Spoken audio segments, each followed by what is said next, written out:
जयपुर समेत अन्य जिलों में फार्मासिस्ट कर्मचारियों का कार्य बहिष्कार बीते 4 दिनों से जारी है। कर्मचारी हर सुबह 2 घंटे का कार्य बहिष्कार करते हैं। फार्मासिस्ट कर्मचारी संघ के पदाधिकारी तिलकचंद शर्मा ने सरकार को चेतावनी देते हुए कहा कि सरकार अगर कल तक हमारी मांगे नहीं मानती है तो 15 सितंबर से हम सामूहिक अवकाश पर रहेंगे। शिक्षा नगरी कोटा में आत्महत्या के मामले थमने का नाम नहीं ले रहे हैं। शहर के विज्ञान नगर इलाके में रहने वाली एक छात्रा ने अपने कमरे में फांसी लगाकर आत्महत्या कर ली है। मृतका की पहचान झारखंड के रांची निवासी रीचा के रूप में हुई है। सूचना पर पहुंची पुलिस ने शव को कब्जे में लेकर पोस्टमार्टम के लिए मोर्चरी में रखवाया है। स्टूडेंट्स के आत्महत्या के मामलों में कैबिनेट मंत्री प्रताप सिंह खाचरियावास ने कहा सरकार जल्द ही कोचिंग संस्थानों पर कार्रवाई करेगी। देखिए, ये मानकर चलना ये यूनिवर्सल प्रॉब्लम है, पूरे देश की प्रॉब्लम है। कोटा में एक बच्ची का सुसाइड करना हमारी भी आत्मा रोती है। बेटियां बहुत प्यारी होती है। मैं तो सबसे कहता हूँ ये कोचिंग इंस्टीट्यूट वालों के खिलाफ तो सख्त कार्रवाई करेंगे ही। वो सिर्फ पैसे इकट्ठे नहीं कर सकते। कोचिंग इंस्टीट्यूट वाले अपने सपने पूरे करने के लिए बच्चों के सपनों को नहीं कुचल सकते। आपके सपने पूरे हो रहे हैं, आप पैसे लेकर पढ़ा रहे हो, फ्री में थोड़ा ना पढ़ा रहे हैं कोचिंग इंस्टीट्यूट वाले। तो आपको काउंसलिंग भी करनी पड़ेगी, बच्चों के लिए एंजॉयमेंट के साधन भी, मनोरंजन क्या होता है, पिक्चर भी दिखानी पड़ेगी, पार्क में भी घुमाना पड़ेगा। उस पैसे में से आप हिस्सा तो निकालोगे, हमेशा फीस बढ़ाते ही रहोगे। और वहाँ पर आपको छत खुली है तो छत भी ढकनी पड़ेगी, आपको पंखे भी ठीक करने पड़ेंगे। सरकार ने तो कमेटी भी बना दी, हम एक्ट भी लाएंगे, ले आएंगे, इन पर कंट्रोल भी कर देंगे। मैं तो मदर फादर से भी कहूँगा अपने सपने पूरे नहीं हुए तो बच्चों पे कम से कम प्रेशर बिल्डअप मत करो, बच्चों को दोस्त बनाओ, बच्चों के टच में रहो। मदर फादर को सबको ये तैयारी करनी पड़ेगी और सरकार अपनी तरफ से जान लड़ा देगी। हमें चाहे कुछ भी करना पड़े, कोचिंग इंस्टीट्यूट के खिलाफ सख्त कार्रवाई करनी पड़ेगी, करेंगे। रूल्स रेगुलेशन बनाने हुए बनाएंगे। काउंसलिंग का प्रोग्राम हमने भी चालू किया। हमारी जो सरकार कर सकती है सब कुछ करेगी, लेकिन सुसाइड रोकने के लिए जान लड़ा देगी।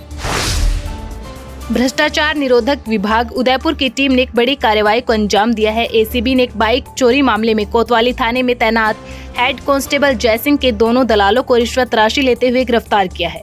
कार्रवाई में एसीबी का नेतृत्व कर रहे अधिकारी विक्रम सिंह ने बताया कि हेड कांस्टेबल जयसिंह ने एक बाइक चोरी के मामले में 4 आरोपियों के खिलाफ कार्रवाई न करने के एवज में 1,20,000 रुपए बतौर रिश्वत के तौर पर मांगे थे। परिवादी ने एसीबी चौकी उदयपुर को शिकायत की थी कि पुलिस कोतवाली डूंगरपुर के अनुसंधान अधिकारी Jaisingh Damor head constable motorcycle चोरी के मुकदमे में उसके पुत्र को गिरफ्तार नहीं करने की एवज में और अन्य 3 लड़कों को उसी के गांव के 1,20,000 रुपये की डिमांड कर रहा है, जिसमें से 40,000 उसने ले लिए और बाद में परिवादी के लड़के को गिरफ्तार नहीं करने के लिए भी और भी डिमांड करके 20,000 की डिमांड कर रहा था। तो जिसमें सत्यापन के दौरान इसने बस स्टैंड के बाहर एक चाय की थड़ी वाले राहुल को 5,000 रुपये दिलवाए। फिर बाद में आज वापस इसने लगातार संपर्क में था जयसिंह डामोर परिवादी के। आज उसने राहुल के नहीं होने पर एक राजू डिंडोर, दूसरा जो उसका भाई है राहुल का बड़ा भाई, उसको 15,000 रुपये दिलवाए। एसीबी की टीम ने दलाल को पैसे लेते हुए रंगे हाथ गिरफ्तार किया है। माउंट आबू में पल पल बदलते मौसम से बड़ी संख्या में पर्यटक आबू पहुंच रहे हैं। पिछले 11 दिनों में 25,000 वाहनों के जरिए करीब 90,000 पर्यटकों ने माउंट आबू की फिजाओं में भ्रमण किया है, जिसके चलते बाजार भी गुलजार नजर आए और नगरपालिका को भी 28 लाख का राजस्व प्राप्त हुआ है। भाजपा की परिवर्तन संकल्प यात्रा 21 सितंबर को कठुमर पहुंचेगी, जहां एक बड़ी जनसभा का आयोजन किया जाएगा, जिसको केंद्र और प्रदेश स्तर के भाजपा नेता और पदाधिकारी संबोधित करेंगे और इस सभा को सफल बनाने की जिम्मेदारी पूर्व विधायक रमेश खींची को दी गई है, जिसके लिए पूर्व विधायक रमेश खींची और प्रधान रमेश खींची द्वारा अधिक से अधिक भाजपा कार्यकर्ताओं और आमजन को कठुमर पहुँचने की अपील की जा रही है। झुंझुनू जिले के पिचानवा खुर्द गांव में बनने वाली इंटरलॉक सड़क में धांधली का आरोप लगाते हुए ग्रामीणों ने आक्रोश व्यक्त किया है। ग्रामीणों ने आरोप लगाया है कि इंटरलॉक सड़क में ठेकेदार ने भारी धांधली की है। गांव से शमशान भूमि तक बनने वाली सड़क पर कंक्रीट में कोरी मिट्टी मिलाई जा रही है। ये ग्राम पंचायत लाखों के पिचानवा खुर्द में एक यादराम के घर से लेकर शमशान घाट तक एक सड़क जा रही है, जो कि नीचे तो सीमेंटेड है और 40 mm के कांकरों में और ऊपर उसके इंटरलॉक है, लेकिन सीमेंट की जगह पूर्णतया पूरे दिन मिट्टी में घोल के मिट्टी में उन कांकरों को मिला के डाला गया। और ये जब देखा कि पूरे दिन भी मिट्टी में मिला रहे हैं तो ठेकेदार से पूछा तो उसने कहा तो मिट्टी की सड़क है। जबकि अधिकारियों से फ़ोन करके पूछा तो उन्होंने कहा ये तो पूर्णतया ही सीमेंटेड है, मिट्टी में सड़क हो ही नहीं सकती। तो दूसरे दिन दोबारा काम चालू किया तो सारे गांव ने उसको विरोध करके उस काम को रुकवा दिया कि जैसा वर्क ऑर्डर है भाई वैसा काम करो, मिट्टी में सड़क मत बनाओ। चित्तौड़गढ़ के बाजारों में बढ़ रहे अतिक्रमण को लेकर व्यापारियों ने जिला कलेक्टर को ज्ञापन सौंपा और शहर को अतिक्रमण मुक्त बनाने की मांग की। इसकी जानकारी देते हुए महिला सब्जी विक्रेता सोनिया ने बताया कि नगर परिषद ने कुछ वर्षों पूर्व शहर के मध्य में 2 मंजिला सब्जी मंडी का निर्माण करवाया था, लेकिन सब्जी मंडी के प्रथम तल पर असामाजिक तत्वों ने डेरा डाला हुआ है। आपका? सोनिया नाम है मेरा। किस नाम को लेकर यहाँ पहुँचे हैं? ये अतिक्रमण बाहर बहुत हो रहा है, सब्जी वाली सब जनी बाहर बैठी है, उसको सबको हटाओ यहाँ से, दुकान के बाहर से और मंडी के गेट के यहाँ से। बाहर टोपले वाली ठेठ अप्सरा टाइगी, चंद्रलोक टाइगी, गोल प्याव दरगाह के यहाँ पार्किंग, मंडी के आसपास दुकानों के बाहर सबको एक को हटाओ यहाँ से। यही मांग लेके हम यहाँ आए। एक दिन माल लाते हैं हम, 3 दिन तक बेचते हैं, पैसा हमारा माल का वसूल भी नहीं होता है। सबको हटाओ यहाँ से। पेट्रोल पर वैट दरें ज्यादा होने से परेशान पेट्रोल पंप डीलर्स ने बीकानेर समेत राज्य भर में हड़ताल कर रखी है, जिस पर पेट्रोल पंप डीलर्स का कहना है कि सीमावर्ती जिलों में पेट्रोल और डीजल दोनों की कीमत अन्य राज्यों से 10 से 15 रुपए ज्यादा है। वहीं पेट्रोल पंप बंद होने से आमजन को परेशानी का सामना करना पड़ रहा है। बीकानेर के पीबीएम अस्पताल में फार्मासिस्टों का कार्य बहिष्कार लगातार जारी है। फार्मासिस्टों ने दूसरे दिन भी 2 घंटे कार्य बहिष्कार कर अपनी 7 सूत्रीय मांगों के समर्थन में नारे लगाए, जिसकी वजह से मरीजों को भारी परेशानी का सामना करना पड़ा। फार्मासिस्ट एसोसिएशन के पीबीएम अस्पताल अध्यक्ष गोवर्धन राम जाट ने बताया कि 7 सूत्रीय मांगों की अनदेखी के चलते 11 से 14 सितंबर तक 2 घंटे का कार्य बहिष्कार जारी रहेगा। राजस्थान फार्मासिस्ट कर्मचारी संघ के स्टेट के आह्वान पर पूरे राजस्थान में हमारी एक्टिविटी चल रही है, 7 सूत्रीय मांगों के लेके चल रही है। उसमें हमने पहले काली पट्टी बांध के और गेट मीटिंग करके, और अभी हमारा जो चल रहा है 2 घंटे का कार्य बहिष्कार चल रहा है 8 से लेके और 10 बजे तक। और इसमें हमने इमरजेंसी जितने भी काउंटर्स है जहाँ आपातकालीन लागू है वो हमने चालू रखा है कि जनता को देखते हैं।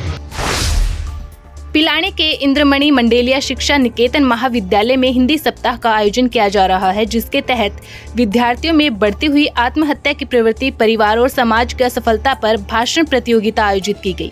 कार्यक्रम में बोलते हुए महाविद्यालय प्राचार्य डॉक्टर अशोक कुमार ने कहा कि विद्यार्थियों को क्षमता और रुचि को ध्यान में रखकर ही उनके लिए लक्ष्य निर्धारण किया जाना चाहिए।